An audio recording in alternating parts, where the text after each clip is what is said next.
Ah, Édic ne s'est pas refaite en un jour, mais tout de même le temps de, je dirais, une restauration de ce bourg a été assez court. Et ça a été dû notamment à un entrepreneur, parce qu'il y a un entrepreneur ici, figurez-vous, hein, vous voyez, chantier, c'est Monsieur Bolit. Bonjour Monsieur Bolit. Vous êtes venu ici pour un chantier il y a je ne sais combien d'années. Il y a 25 ans. Oui, ouais. Un chantier qui devait durer. Qui devait durer 3 mois avec 4 ouvriers. Oui. Et puis en fait... Qu'est-ce qu'il y a qui s'est arrivé? Vous avez eu un coup de cœur? C'est là que je veux vivre, non? Non, pas du tout. Non, j'ai eu un deuxième chantier, et puis un troisième, puis un quatrième. Ah oui. Les choses se sont continuées comme ça, puis à force... Donc vous vous êtes installé alors? Oui, je ne sais pas si c'est moi qui me suis enlisé, ou qui ai pris racine, ou qui était... je sais pas, je me suis trouvé bien peut-être. Enlisé, c'est pas le mot quand même. Non. Vous êtes bien ici. Absolument, mais c'est pas du tout...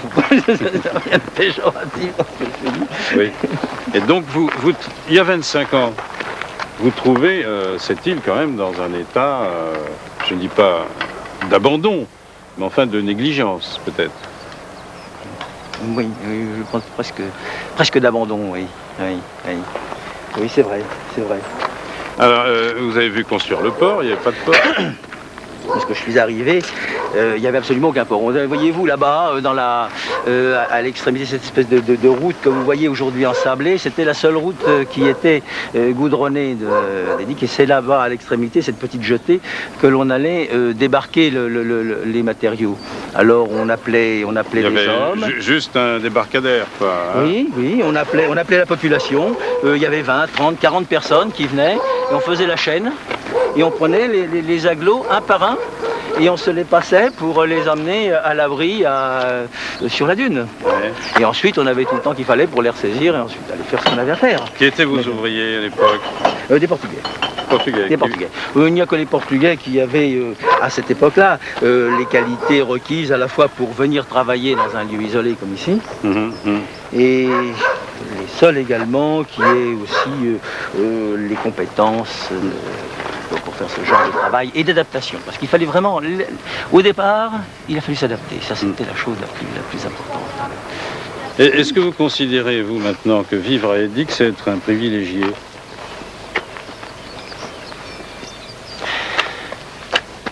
Je ne voudrais peut-être pas trop le dire à la télévision parce que ça peut peut-être nous attirer un peu trop de visiteurs. C'est selon qu'on a tendance quelquefois à se plaindre un peu. C'est peut-être... oui, il y a des fois beaucoup de monde en été. Alors, privilège, il y a des moments où on ne dit pas ça. Ouais. On ne dit pas toujours ça, non. On voit des gens arriver ici dire c'est le coup de cœur, je ne veux pas vivre ailleurs. C'est ici que je vais planter ma tente. J'ai vu souvent, j'ai vu le cas très fréquemment. Oui. C'est en ce sens-là que je parle de privilège. Oui. J'ai trouvé ma terre promise, quoi, un peu. Oui. On peut toujours le dire. Mais comme vous le dites, ça ne résiste pas toujours à l'épreuve des faits. À l'expérience et à la... Non. Non, d'ailleurs, les choses se régularisent d'elles-mêmes. La terre promise, lorsqu'on est habitué à la terre... Je ne l'ai jamais vraiment connue, personne ne la connaît, mais... la terre promise est comme les autres terres, on s'y habitue, puis après, je comprends ce que vous dites, c'est la terre promise, c'est le paradis à condition de n'y rester que quelques mois dans l'année. Peut-être, non. Pour moi, je peux rester ici en permanence, tout le temps, à condition de savoir que je peux, quand je le veux, pouvoir sortir. C'est peut-être la chose que je reproche actuellement dans mon travail, dans mon métier, c'est d'être tenu à une permanence, une possibilité d'absence de 48 heures au maximum. C'est ça que je regrette le plus. C'est ça qui me tourmente, en fait. Mais bon, c'est pour ça que quand j'aurai pris ma retraite, je pense pouvoir m'offrir des ouvertures beaucoup plus grandes. Et à ce moment-là, j'aurai encore beaucoup plus de plaisir à revenir ici. Je vous remercie infiniment. Je vous en prie. Au revoir. Au revoir.